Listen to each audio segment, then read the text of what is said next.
Le désert de Tindibin, calme et figé sous la lune pâle, s'apprête à être bouleversé. Ce n'est pas une simple bataille, mais un changement radical pour tout un continent. Ibrahim Traoré, à la tête d'une alliance improbable, a défié l'ordre établi et redéfini les règles de la souveraineté. En quelques heures, une nouvelle ère de défense et d'indépendance a vu le jour, marquant un tournant décisif. Qu'est-ce qui rend ce moment si unique et pourquoi cela devrait-il nous concerner? Ibrahim Traoré et son équipe ont lancé un défi aux anciennes méthodes, prouvant que l'Afrique peut se défendre par elle-même. Ce n'est pas juste une victoire militaire, c'est un nouveau modèle pour l'avenir. Ibrahim Traoré n'a pas seulement remporté une bataille à Tindibin, il a ouvert une voie inédite pour l'Afrique. Ce n'est pas uniquement le succès militaire qui marque ce moment, mais la promesse d'un continent capable de se défendre, de se réorganiser et de prendre son destin en main. Cette victoire a révélé une autre vérité. L'Afrique n'a pas besoin de sauver.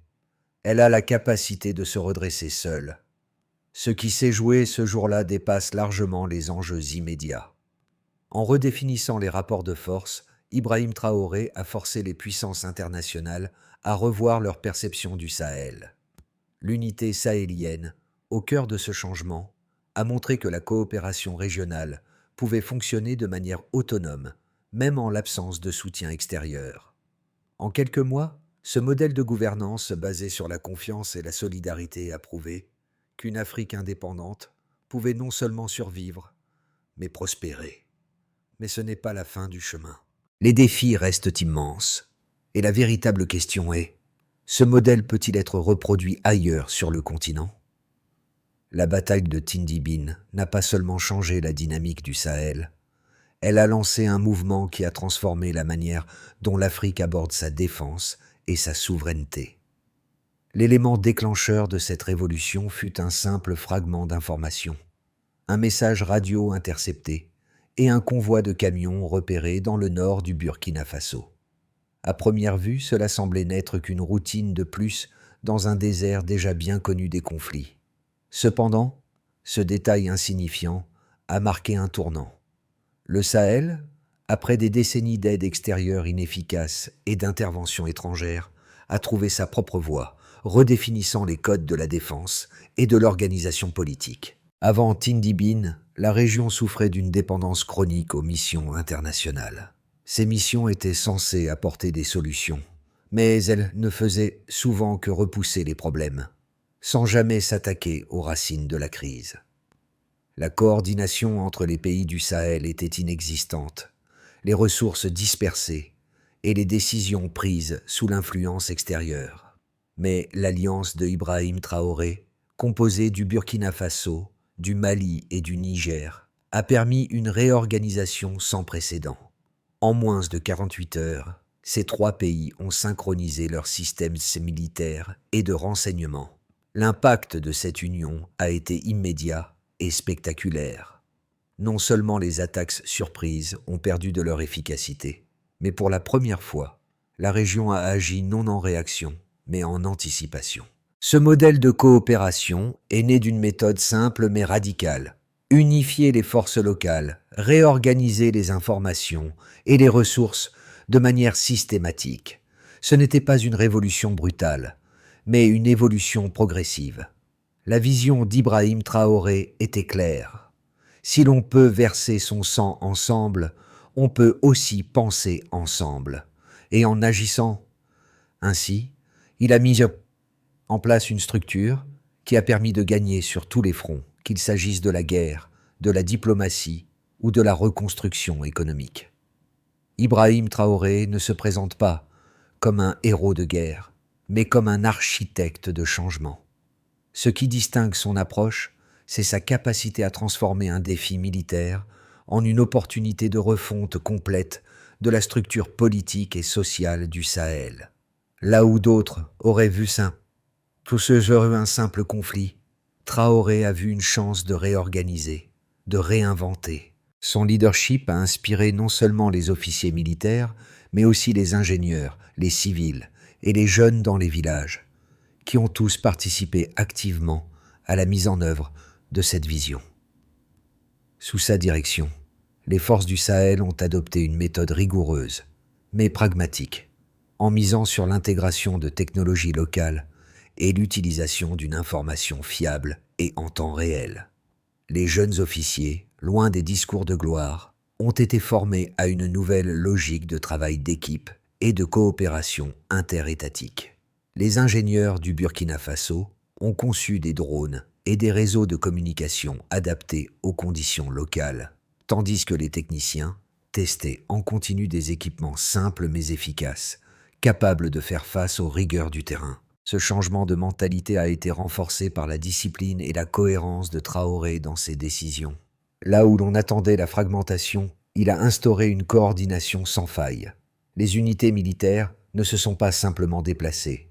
Elles ont anticipé, s'ajustant en temps réel en fonction des informations collectées par les drones et les stations de surveillance locales. La guerre, à ce moment-là, n'était plus une suite de réactions aveugles, mais une série de décisions calculées. Cet impact immédiat et concret a non seulement changé la donne sur le terrain, mais a aussi inspiré un profond changement dans la perception de l'Afrique sur sa capacité à se défendre et à prendre en charge son destin. Le jour de la bataille de Tindibine, un tournant historique s'est joué dans l'ombre du désert. Le plan d'action des forces sahéliennes s'est activé selon une stratégie millimétrée, mise en place bien avant les premières escarmouches. Ibrahim Traoré et ses alliés ont lancé l'offensive en 2 phases, une préparation minutieuse et une exécution rapide, qui a laissé l'ennemi dans une confusion totale.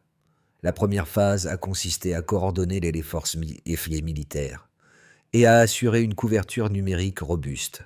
Les données provenant des drones locaux ont été cruciales, permettant une surveillance en temps réel et une précision stratégique dans le déploiement des troupes. Au même moment, les gouvernements du Burkina Faso, du Mali et du Niger ont activé un réseau de communication militaire clandestin pour éviter toute interférence extérieure. Ce réseau, entièrement contrôlé par les ingénieurs locaux, a permis de contourner les infrastructures de communication fragiles et vulnérables, souvent utilisées par les forces adverses. Cette synchronisation a fait naître une forme de fluidité dans les mouvements militaires, rendant chaque unité indépendante, mais parfaitement connectée à l'ensemble de la coalition. L'activation de la phase 2 a été marquée par une série de frappes ciblées, rapidement suivies par des attaques de drones. Là où l'ennemi s'attendait à un affrontement conventionnel, les forces sahéliennes ont utilisé la mobilité, l'intelligence et l'unité pour transformer chaque situation en un atout. Les forces adverses, habituées à des stratégies plus classiques, ont été prises de court.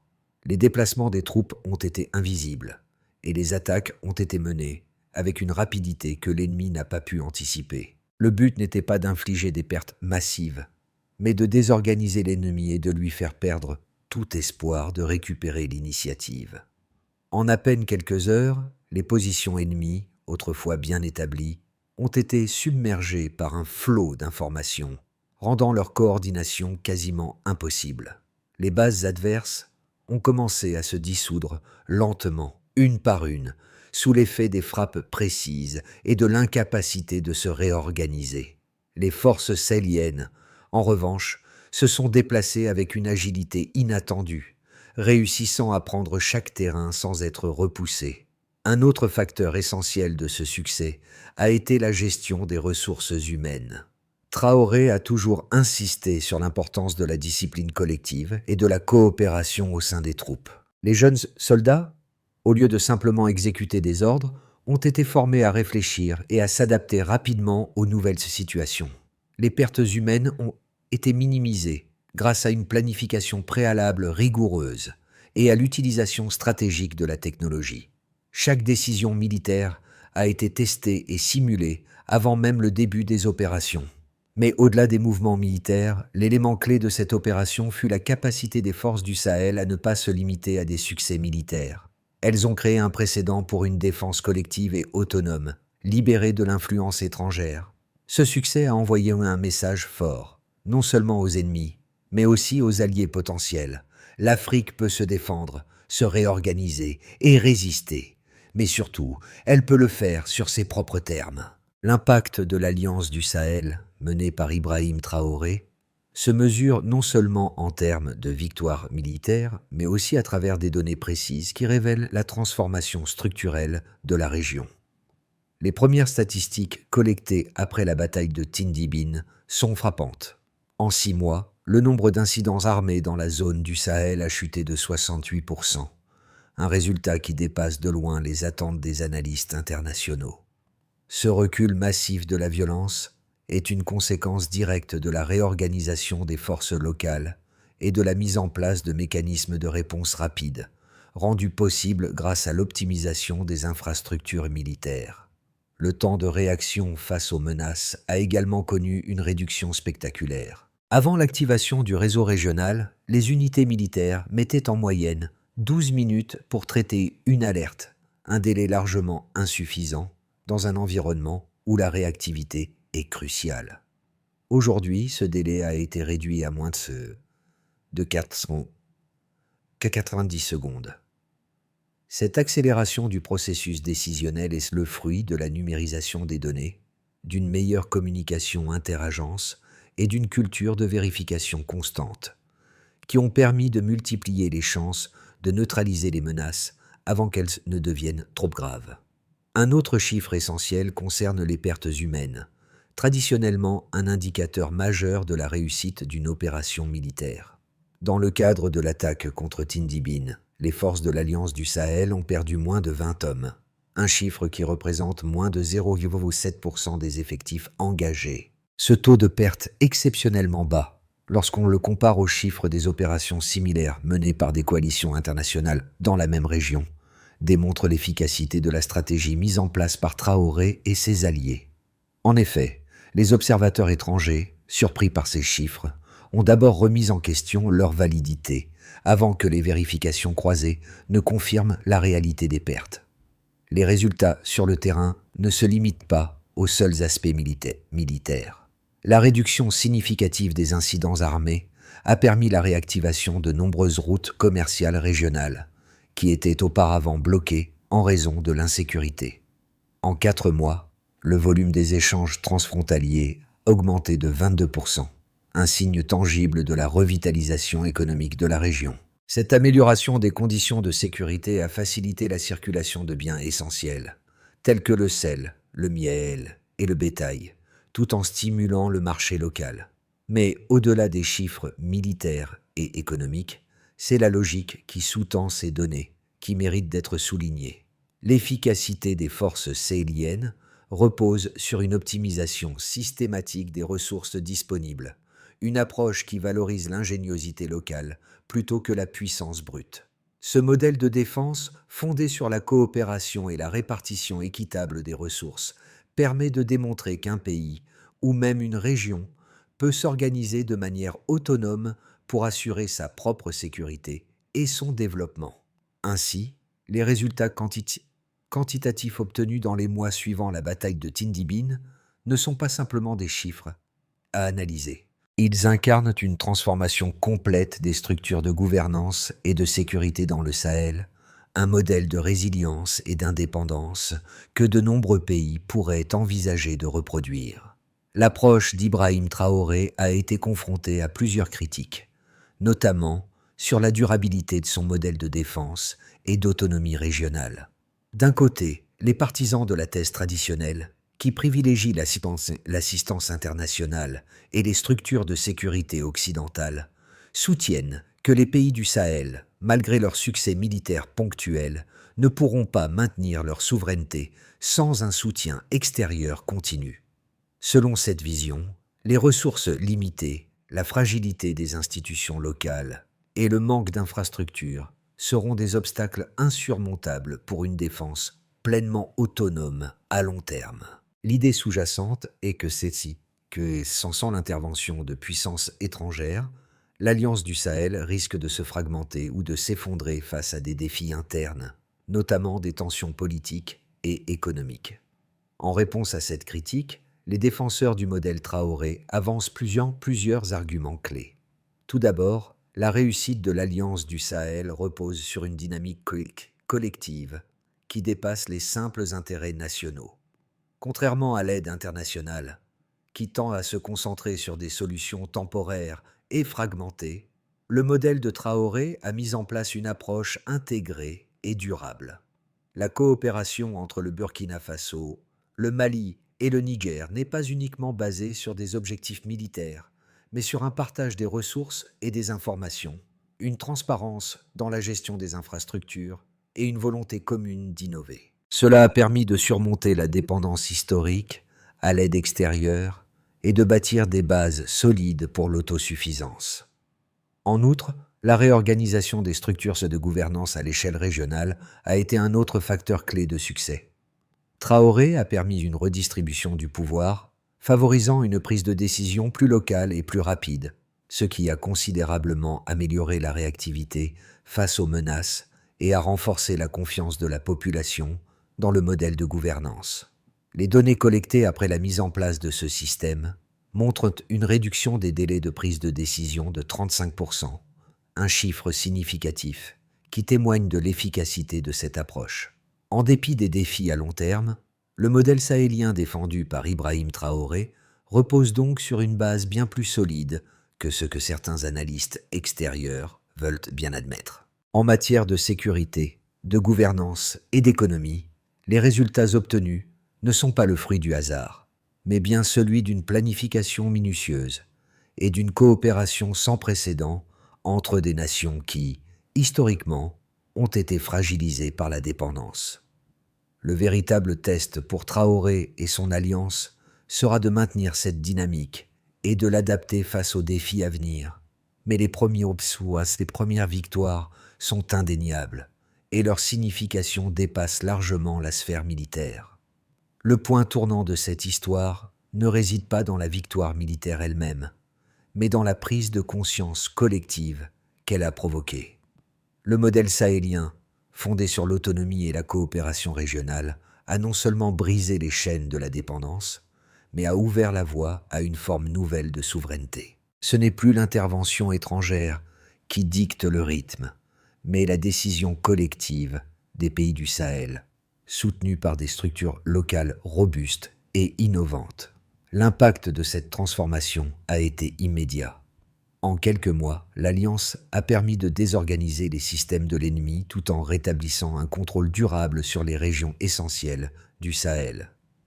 La discipline rigoureuse, alliée à une réorganisation complète de la logistique et de l'intelligence régionale, a permis aux forces sahéliennes d'exécuter des manœuvres aussi complexes que précises, réduisant ainsi les risques et optimisant l'efficacité.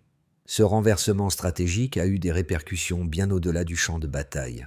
Il a changé la perception du Sahel sur lui-même et sur ses capacités, et a également changé la manière dont le monde extérieur regarde cette région autrefois perçue comme fragilisée et dépendante. Ce qui était autrefois considéré comme une faiblesse, l'absence d'un soutien international, est devenu la clé du succès. Les répercussions de l'alliance sahélienne et de la bataille de Tindibu ne se limitent pas à des victoires militaires. Elles se manifestent également dans des changements tangibles dans la vie quotidienne des populations du Sahel. La première conséquence majeure a été la stabilisation rapide des zones frontalières autrefois dominées par l'insécurité. La réactivation des routes commerciales et l'ouverture de nouveaux corridors ont permis de relancer les échanges entre les pays du Sahel, notamment le Burkina Faso, le Mali et du Niger. Le volume des échanges transfrontaliers a augmenté de 22% en seulement 4 mois, ce qui a eu un impact direct sur les marchés locaux, les emplois et la production agricole. La sécurité retrouvée a permis la réhabilitation de zones autrefois abandonnées où les civils ont pu reprendre leurs activités quotidiennes. Des régions qui étaient autrefois sous contrôle de groupes armés ont été pacifiées et, grâce à la réorganisation des forces de sécurité et des renseignements, la menace d'attaques surprises a été largement réduite. Les populations locales ont commencé à percevoir des améliorations dans leurs conditions de vie. Les jeunes, autrefois contraints à fuir à cause de la guerre, sont retournés dans leur village, participant activement à la reconstruction. Cette nouvelle dynamique a aussi permis une plus grande inclusion des femmes et des jeunes dans le processus de gouvernance et de décision. Les rôles de leadership ont été rééquilibrés et les jeunes, en particulier ceux des régions périphériques, ont commencé à jouer un rôle clé dans la transformation des structures locales. De plus, les efforts d'Ibrahim Traoré pour favoriser la participation civique et la transparence dans les décisions gouvernementales ont porté leurs fruits, avec une augmentation significative de l'adhésion populaire à l'initiative sahélienne. Selon les enquêtes régionales, le taux d'adhésion à la politique de Traoré a atteint un niveau inédit de 78%, un résultat impressionnant dans une région historiquement marquée par la méfiance et la désillusion. Cette évolution se manifeste également dans le secteur économique. En plus des gains commerciaux, les investissements dans les infrastructures locales, principalement dans la construction de routes, de ponts et de réseaux de communication, ont contribué à un renforcement global de la résilience de la région. Ces investissements ont non seulement facilité la circulation des biens, mais ont également créé de nouveaux emplois et favorisé la coopération régionale dans des domaines comme l'agriculture, les technologies et l'éducation. Mais l'effet le plus significatif de cette transformation reste l'influence grandissante du Sahel sur la scène internationale. Ce n'est plus un acteur passif qui attend l'aide extérieure, mais un acteur actif qui impose son propre modèle de gouvernance et de sécurité. Ce changement de paradigme a inspiré d'autres régions en Afrique à envisager des approches similaires pour se libérer de la dépendance et de l'ingérence extérieure. Ce phénomène s'est accompagné d'une prise de conscience mondiale que le Sahel, loin d'être une région en crise, est en train de devenir un modèle de résilience et de renouveau pour le continent africain.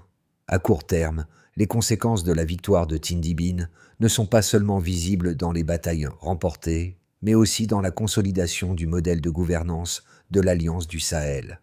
Ce modèle repose sur l'intelligence collective, la coordination régionale et une souveraineté partagée, des éléments essentiels pour garantir la stabilité et la prospérité dans un environnement aussi volatile. Le premier scénario, que l'on pourrait qualifier de base, envisage un renforcement de la coopération interétatique dans les 6 mois à venir. Les 3 pays de l'Alliance, le Burkina Faso, le Mali et le Niger, continueront à développer et à diversifier leurs infrastructures de défense, notamment à travers la formation d'une nouvelle génération d'officiers militaires et de civils spécialisés dans les technologies et la gestion des crises. Ce scénario prévoit également l'élargissement du réseau de communication régional, la mise en place de programmes de soutien aux zones rurales et la consolidation des initiatives éducatives dans les régions périphériques. Dans cette configuration, l'objectif est de maintenir une croissance continue tout en assurant la sécurité interne, avec une probabilité élevée de maintien des gains réalisés au niveau économique et militaire. Le deuxième scénario, que l'on pourrait qualifier d'optimiste, imagine une extension de ce modèle à d'autres régions d'Afrique. Si les réformes civiles suivent la discipline militaire instaurée par Traoré, ce modèle pourrait devenir un précédent pour d'autres pays du continent. L'augmentation des investissements dans les infrastructures et l'amélioration de la coopération avec les autres pays africains et asiatiques pourraient permettre de renforcer encore l'autonomie du Sahel. Ce scénario envisage également l'expansion de l'industrie locale, avec une augmentation des technologies de défense et des produits fabriqués localement. Si ces efforts sont couronnés de succès, l'Alliance pourrait devenir une force de référence dans la région et au-delà, inspirant d'autres initiatives similaires en Afrique. Le troisième scénario, que l'on pourrait qualifier de pessimiste, repose sur l'idée que les pressions internes et externes pourraient fragiliser le modèle sahélien. Si les tensions politiques internes, exacerbées par des difficultés économiques ou sociales, venaient à croître, l'Alliance pourrait se voir confrontée à des divisions internes. L'intensification des sanctions internationales ou l'imposition de pressions diplomatiques par des puissances extérieures pourrait également nuire à la stabilité de la région. Dans ce scénario, la dépendance à l'aide internationale pourrait de nouveau se faire sentir, et le modèle de gouvernance sahélien serait mis à l'épreuve, risquant de s'effondrer sous la pression. Ainsi, chacun de ces scénarios présente des défis mais aussi des opportunités. L'équilibre entre autonomie et coopération internationale sera essentiel pour déterminer la direction que prendra l'Alliance du Sahel dans les mois à venir. Les prochaines étapes seront cruciales pour renforcer l'unité interne tout en préservant la souveraineté et la stabilité à long terme. Les conséquences de la victoire à Tindibi ne se mesurent pas uniquement en termes militaires ou économiques, mais également à travers l'impact profond qu'elles ont eu sur les populations locales. La bataille a non seulement redéfini la stratégie de défense du Sahel, mais elle a également créé un modèle inspirant de résilience et de solidarité, qui résonne profondément dans les communautés. Les habitants des villages frontaliers, autrefois pris entre les feux croisés des groupes armés, se retrouvent désormais dans un environnement plus sécurisé, où la possibilité d'une vie meilleure n'est plus un rêve lointain, mais une réalité tangible. Les jeunes, longtemps contraints à fuir leur foyer, ont désormais un avenir à reconstruire au sein même de leur communauté. Au-delà des avancées économiques, ce sont des transformations sociales importantes qui se produisent. Les femmes, par exemple, ont vu leur rôle renforcé dans les processus de décision locale, contribuant activement à la reconstruction du tissu social et économique. Dans les écoles, on enseigne désormais aux enfants non seulement l'histoire de leur pays, mais aussi les principes de souveraineté, de coopération et de résilience. Ibrahim Traoré, en devenant non seulement un leader militaire, mais aussi un symbole de renouveau, a inspiré un changement de mentalité à grande échelle. Là où la peur dominait, la confiance est désormais en train de se rétablir. Le peuple sahélien, par sa participation active à la reconstruction, a retrouvé un sentiment de fierté et de dignité, essentiel à la consolidation de la paix dans la région. À l'échelle mondiale, ce modèle de gouvernance et de défense a suscité un intérêt croissant, attirant l'attention des observateurs étrangers, mais aussi des nations africaines voisines. Le message est clair. L'Afrique peut et doit se défendre par elle-même. La transition vers un modèle de défense autonome dans le Sahel n'a pas été un simple changement de stratégie militaire. Elle a impliqué la mise en place d'un plan de développement à long terme, à la fois sur le plan militaire, social et économique. Le parcours vers cette solution durable se divise en plusieurs étapes clés, chacune étant une réponse à un besoin spécifique de la région. La première étape a consisté à établir un réseau régional de communication et de renseignement, totalement contrôlé par les pays du Sahel. Cela a permis une réaction plus rapide et plus coordonnée face aux menaces, tout en réduisant la dépendance vis-à-vis des technologies et infrastructures étrangères. La réorganisation des forces militaires a également été essentielle, avec la formation d'unités spécialisées et la mise en place de protocoles stricts pour assurer une efficacité maximale dans les opérations. La deuxième étape a été l'intégration de solutions locales dans les domaines clés de la défense et de la technologie. Plutôt que de se fier à des équipements coûteux et souvent inadaptés, les pays du Sahel ont mis en place un programme de fabrication locale, en particulier pour les drones et autres dispositifs de surveillance. Cette autonomie technologique a non seulement amélioré la sécurité de la région, mais a aussi stimulé l'industrie locale, créant ainsi de nouveaux emplois et renforçant la résilience économique. La troisième étape a consisté à renforcer la coopération intergouvernementale et à établir des partenariats durables au sein de l'Afrique. En créant une plateforme commune de discussion et d'action, les pays du Sahel ont jeté les bases d'une coopération régionale à long terme, capable de faire face aux défis géopolitiques et économiques. Cette plateforme de coopération sera essentielle pour renforcer la stabilité et la sécurité dans la région et pour élargir l'impact de ce modèle au-delà du Sahel. Ainsi, le chemin vers une solution durable repose sur l'engagement continu de chaque acteur local et international. La mise en place d'infrastructures solides et l'intégration de solutions locales adaptées aux réalités du terrain.